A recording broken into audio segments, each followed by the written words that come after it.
এক সুলতানের কবরের ভেতরে এক মহামূল্যবান গুপ্তধন লুকিয়ে রাখা হয়েছে এবং সেই কবর যেখানে রয়েছে সেই জায়গায় কোনো মানুষ যেতে পারে না।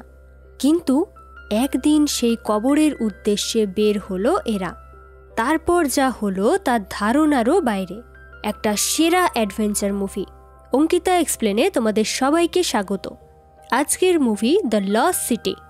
মুভির শুরুতেই দেখানো হয় এই মেয়েটাকে, যার নাম লরেটা, যিনি প্রফেশনে একজন লেখিকা। 5 বছর আগে লরেটার হাজব্যান্ড জন মারা গেছে। তিনি ছিলেন একজন পুরাতত্ত্ববিদ। যারা পুরনো জিনিসপত্র নিয়ে রিসার্চ করে তাদেরকে পুরাতত্ত্ববিদ বা আর্কিওলজিস্ট বলে। তো লরেটাও তার হাজব্যান্ডের সাথে রিসার্চ করত, কিন্তু তার হাজব্যান্ড মারা যাওয়ার পর সে এইসব ছেড়ে স্টোরি লেখা শুরু করেছে এবং সে এখন একটা অ্যাডভেঞ্চার স্টোরি লিখছে যার নাম the lost city of D. আর তার স্টোরির হিরো হচ্ছে এই সুন্দর যুবক যার নাম অ্যালেন।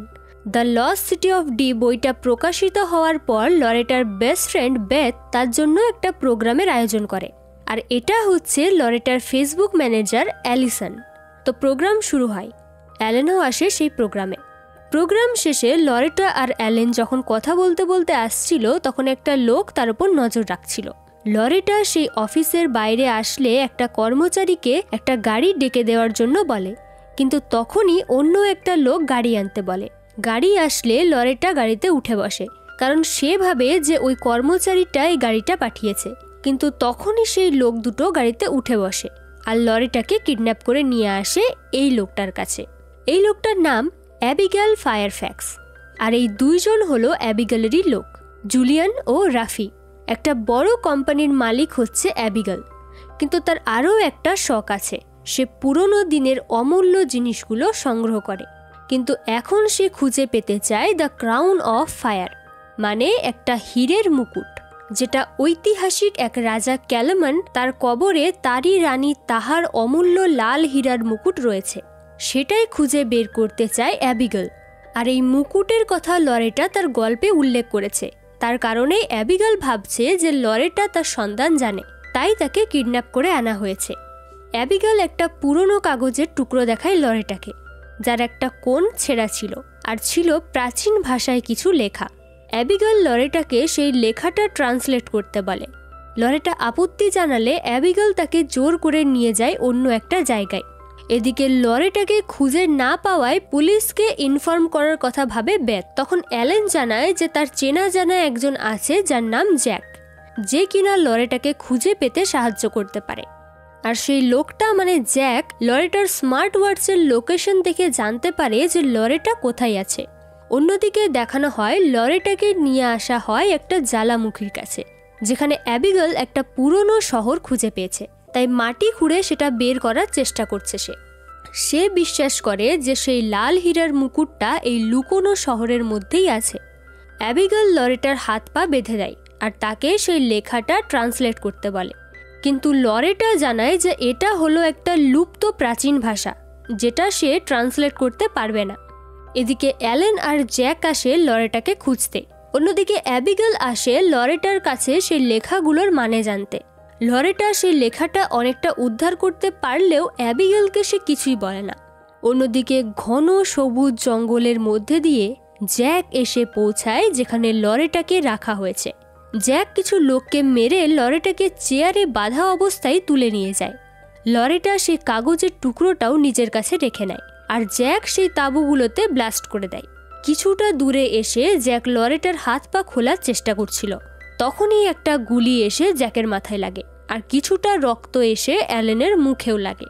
অ্যালেন ভয় পেয়ে লরেটাকে চেয়ার শুদ্ধ গাড়িতে তুলে নেয়, কিন্তু গাড়ির দরজা বন্ধ করা যায় না, তাই সেইভাবেই পাহাড়ি রাস্তা দিয়ে গাড়ি চালিয়ে চলে যায়। গাড়ির মধ্যে অ্যালেন রক্ত পরিষ্কার করতে গিয়ে গাড়ির ব্যালেন্স হারিয়ে ফেলে, আর হঠাৎ ব্রেক দিলে গাড়িটা থামে একটা রাস্তার একেবারে সাইডে। অ্যালেন পেছনে ফিরতেই দেখে লরেটা সেখানে নেই। অ্যালেন ভাবতে থাকে লরেটা বোধহয় রাস্তার সাইড দিয়ে গভীর খাদে পড়ে গেছে, কিন্তু একটু পরেই দেখে যে লরেটা খাদে পড়ে যায়নি, সে রাস্তার কিছুটা দূরে পড়ে আছে। অ্যালেন লরেটার হাত পা খুলে দেয়। তখন লরেটা অ্যালেনকে সাহায্যের জন্য ফোন করতে বলে, আর সে নিজে গাড়ি চালাবে বলে যেই না গাড়ির দরজাটা খুলেছে গাড়িটা সেই উঁচু পাহাড় থেকে গড়াতে গড়াতে নিচে পড়ে যায়। ফোনটা যেহেতু গাড়িতেই ছিল তাই তারা পাহাড় বেয়ে নিচে নেমে আসে ফোনটা নেওয়ার জন্য, কিন্তু এত দূর থেকে গাড়িটা পড়ার কারণে ফোনটা ভেঙে গেছিল, তাই তারা জঙ্গলের রাস্তা দিয়ে হাঁটতে শুরু করে। এদিকে অ্যাবিগালের লোকগুলোও তাদেরকে খুঁজছিল। অন্যদিকে বেথ পুলিশকে সব জানায়, কিন্তু পুলিশ জানায় যে সেই জায়গাটা তাদের আন্ডারে পড়ে না, তাই আরও বড় অফিসারদের সাথে যাতে যোগাযোগ করে। এদিকে জঙ্গলের মধ্যে দিয়ে হাঁটতে হাঁটতে লরেটা অ্যালেনকে সব জানায় যে কেন তাকে কিডন্যাপ করা হয়েছে। ততক্ষণে অ্যাবিগালের লোকেরা তাদের কাছাকাছি চলে আসায় লরেটা আর অ্যালেন জলের মধ্যে দিয়ে হাঁটতে থাকে, যাতে সহজেই বোঝা না যায় যে তারা কোথায় আছে। কিন্তু সেই লোকগুলো নদীটার কাছে আসতেই লরেটা জামা থেকে খসে পড়া কিছু জরি দেখেই বুঝে নেয় যে তারা জলপথ দিয়েই যাওয়ার চেষ্টা করছে, তাই তারাও সেই নদী দিয়েই যেতে থাকে। অন্যদিকে জঙ্গলের নদী দিয়ে যাওয়ার ফলে অ্যালেনের শরীরের বিশেষ বিশেষ জায়গায় রক্তচোষা যোগ লেগে যায়। লরেটা সেই যোগগুলো ছাড়াতে সাহায্য করে অ্যালেনকে। এরপর তারা একটা সুন্দর ঝর্ণা দেখতে পেলে সেখানে যায়, আর লরেটা দেখে সেই ঝর্ণার পাথরের গায়ে কিছু যেন একটা লেখা আছে, যেটা কিনা সেই কাগজের টুকরোর সাথে মিলে যায়। লরেটা সেই লেখাটার মানে বুঝতে পারে। তখনই লরেটা আর অ্যালেন দেখে যে অ্যাবিগালের লোকেরা সেই নদী থেকে উঠে আসছে। তখন তারা সেই ঝর্ণা সাইড দিয়ে পাহাড়ের ওপরে ওঠার চেষ্টা করে, কিন্তু কিছু দূর উঠতেই লরেটা হাল ছেড়ে দেয়, কারণ এত উঁচু আর খাড়া পাহাড়ে ওঠা তার পক্ষে আর সম্ভব না। কিন্তু অ্যালেন লরেটাকে সাহস দেয় আর বলে জোরে একটা শ্বাস নিতে। এরপর ঠিক এইভাবে অ্যালেন লরেটাকে সাহায্য করে ওপরে ওঠার জন্য, আর অবশেষে তারা পাহাড়ের চূড়ায় উঠে আসে। দেখানো হয় বেথকে, সে নিজেই যাবে লরেটাকে খুঁজতে, তাই সে এয়ারপোর্টে আসে টিকিট নেওয়ার জন্য। অন্যদিকে রাত হয়ে যাওয়ার কারণে লরেটা আর অ্যালেন আগুন জ্বালায় অ্যালেনের ব্যাগে থাকা একটা তেল দিয়ে, কিন্তু কথায় কথায় অ্যালেন জানায় যে তার নোংরা জলে অ্যালার্জি আছে, আর সেই জন্যই সে ওই তেলটা সবসময় তার সাথে রাখে। লরেটার ভীষণ খারাপ লাগে, তাই সে ব্যাগে থাকা ফেস মাস্ক লাগিয়ে দেয় অ্যালেনের ক্ষত জায়গাগুলোতে, আর এইভাবেই তারা একে অপরের কাছাকাছি আসতে থাকে। অ্যালেন প্রথম থেকেই লরেটাকে পছন্দ করত, কিন্তু এখন লরেটাও অ্যালেনকে পছন্দ করতে শুরু করে। রাতে তারা একসাথে একটা দোলনার মধ্যে রাত কাটায়। এদিকে অ্যাবিগাল কয়েকটা বাইক রাইডারকে নিয়ে আসে লরেটাকে খোঁজার জন্য। অন্যদিকে বেথ এয়ারপোর্টে এসে জানতে পারে যে পাইলট অসুস্থ থাকায় কোনো প্লেন আজকে যাবে না। তখনই বেথের দেখা হয় আদ্রিয়ান নামের এই লোকটার সাথে। আদ্রিয়ানের নিজস্ব ছোট প্লেন থাকায় সে বেথকে সাহায্য করে। এদিকে লরেটা আর অ্যালেন কথা বলতে বলতে জঙ্গলের রাস্তা দিয়ে হাঁটছিল। তখন হঠাৎ লরেটা বাইকের আওয়াজ পায়, আর তৎক্ষণাৎ 3টে বাইক রাইডার এসে লরেটার ওপর হামলা করে। লরেটা আর অ্যালেন দৌড়াতে থাকে আর এক জায়গায় এসে লুকিয়ে পড়ে। অ্যালেন একটা প্ল্যান বানায়, আর লরেটা জামার কিছুটা অংশ একটা ডালের মধ্যে বেঁধে দেয়, যাতে দূর থেকে দেখলে লোকগুলো ভাবে যে সেখানে লরেটাই আছে। প্ল্যান অনুযায়ী তেমনই হয়। একটা লোক বাইক নিয়ে সামনে আসতেই লরেটা আর অ্যালেন লোকটার মুখটা ঢেকে দেয়, যার ফলে সামনে থেকে আসা আরও একটা বাইক রাইডারের সাথে ধাক্কা লেগে তারা দুজনেই পাহাড় থেকে পড়ে যায়। অন্যদিকে বেথের সাথে আদ্রিয়ানের একটা প্রেমের সম্পর্ক গড়ে ওঠে। লরেটা আর অ্যালেনও হাঁটতে হাঁটতে একটা গ্রামের খোঁজ পায়। সেই গ্রামে গিয়ে তারা পুলিশকে সব জানায়, আর ফ্রেশ হয়ে অ্যালেনের সাথে ডান্সও করে লরেটা। একজন মহিলা গানও করছিল, আর সেই গানের সাথে মিলে যায় অ্যাবিগালের উদ্ধার করা কাগজটা। লরেটা জানতে পারে যে ওই কাগজটাতে যেটা লেখা আছে সেটা কোনো সিঙ্কহোল মানে প্রাকৃতিক বা অন্য কোনো কারণে সৃষ্ট হওয়া বড় কোনো গর্তকে নির্দেশ করে। লরেটা অ্যালেনকে সব বলে। অ্যালেন বলে, আমরা এত সামনে এসে একবার দেখব না যেটা সত্যি নাকি। তারা দুজনেই ঠিক করে যে সেই সিঙ্কহোলটা খুঁজতে তারা বেরোবে, কিন্তু তার কিছুক্ষণের মধ্যেই অ্যাবিগাল পুলিশগুলোর থেকে খবর পেয়ে যায় লরেটার, আর লরেটাকে আবারও তুলে নিয়ে যায়। অ্যালেন ও গ্রামবাসীদের থেকে বাইক নিয়ে লরেটাকে ফলো করতে থাকে। একসময় অ্যাবিগালের গাড়িটা ধরেও ফেলে। এদিকে লরেটাও মদ নিয়ে একটা লোকের গায়ে ঢেলে দেয়, আর সেই লোকটা সিগারেট খাচ্ছিল। তো সেই সিগারেটের থেকে একটু আগুন পড়লে গাড়ির ভেতরে আগুন ধরে যায়। অ্যাবিগালের লোক আর অ্যালেনের মধ্যে মারামারি শুরু হয়। এক পর্যায়ে এসে অ্যালেনকেও ধরে ফেলে লোকগুলো। বেথ সেই জায়গায় পৌঁছে পুলিশকে সব জানায়। অন্যদিকে অ্যাবিগেল সহ তার লোকজন আর সাথে অ্যালান আর লরেটা বোটে করে বিশাল জলরাশি পেরিয়ে একটা জ্বালামুখের গুহার কাছে আসে। পাহাড়ের গা বেয়ে সরু রাস্তা, যে কোনো সময় দুর্ঘটনা ঘটতে পারে। কোনো কোনো জায়গায় ব্লাস্ট করে গ্যাস বের হচ্ছে। হঠাৎ করেই অ্যালেনের পা স্লিপ করে আর সে পড়তে পড়তেও বেঁচে যায়। এটা নিয়ে জুলিয়ান হাসাহাসি করতে থাকে, আর তখনই জুলিয়ানেরও পা স্লিপ করে সে একটা গভীর খাদে পড়ে মারা যায়। অ্যাবিগেল সেটার কোনো পরোয়া না করে সবাইকে এগিয়ে যেতে বলে। কিছুটা দূরে আসতেই দেখে এর আগে আর কোনো রাস্তা নেই, এখানেই রাস্তা বন্ধ। কিন্তু অ্যাবিগেল একটা সরু গুহার মতো কিছু দেখতে পায়, যেটা অতিরিক্ত ছোট ছিল।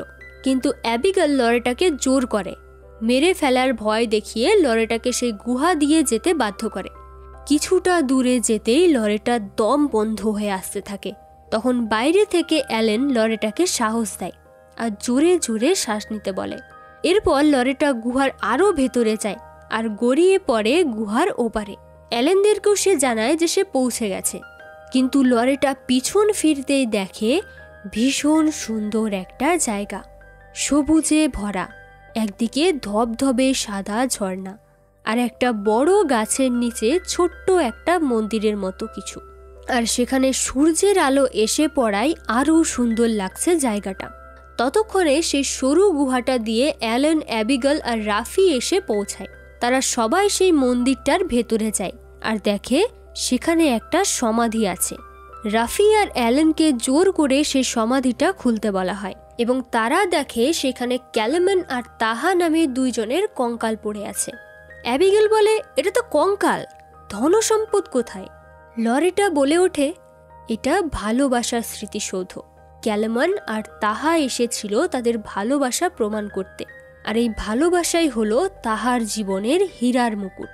এই ভালোবাসাই হলো সেই অমূল্য সম্পদ। অ্যাবিগেল আফসোস করতে থাকে, কারণ সে বিনা কারণে এত টাকা ও সময় এতদিন থেকে নষ্ট করেছে। তখনই ভূমিকম্প শুরু হয়। সেই আগ্নেয়গিরি ফাটতে চলেছে, এটাই তার সংকেত। সবাই বেরিয়ে আসতে গেলে অ্যাবিগেল অ্যালেন আর লরেটাকে সে সমাধির মধ্যে বন্দি করে দেয়। কিন্তু রাফি খুব ভালোভাবেই বুঝে গেছিল যে অ্যাবিগেল ভীষণ স্বার্থপর একটা মানুষ, সে নিজের স্বার্থে সব কিছু করতে পারে। তাই তো তার বিশ্বস্ত একটা লোক যখন পড়ে মারা গেল, সেটার কোনো পরোয়া না করে অ্যাবিগেল সবাইকে এগিয়ে যেতে বলল। তাই বুদ্ধি করে রাফি সেই সমাধিটার মধ্যে একটা লোহার রড রেখে দেয়, যাতে করে সুযোগ বুঝে লরেটা আর অ্যালেন বেরিয়ে আসতে পারে। রাফি সেখান থেকে তাড়াতাড়ি বেরিয়ে এসে বোট নিয়ে সেখান থেকে পালিয়ে যায় আর অ্যাবিগেলকে সেই আগ্নেয়গিরিটাতেই ছেড়ে চলে আসে। ততক্ষণে ব্যাথও এসে পৌঁছায় সেই আগ্নেয়গিরিতে। ব্যাথ অ্যাবিগেলকে লরেটার বর্ণনা দিয়ে জিজ্ঞেস করতে অ্যাবিগেল জানায় যে সে কোনো মেয়েকেই দেখেনি। ব্যাথ অসহায় ভেবে অ্যাবিগেলকে সাহায্য করে। অন্যদিকে লরেটা আর অ্যালেন সেই সমাধি থেকে বেরোনোর অনেক চেষ্টা করে, কিন্তু সেই ভারী পাথরটা সরাতে তারা অক্ষম হয়। লরেটা মৃত্যুর আগে অ্যালেনের কাছে নিজের ভুল স্বীকার করে। সে বলে, আমাকে ক্ষমা করে দিও, আমি আমার অতীত নিয়ে এতটাই ব্যস্ত ছিলাম যে আমি তোমার ভালোবাসাকে অনেক অবহেলা করেছি। কথা বলতে বলতে লরেটা হঠাৎ সেই লোহাটা খুঁজে পায়। তারা খুব ভালো করেই বুঝতে পারে যে রাফি তাদের বাঁচানোর জন্য ইচ্ছে করেই এটা রেখে গেছে।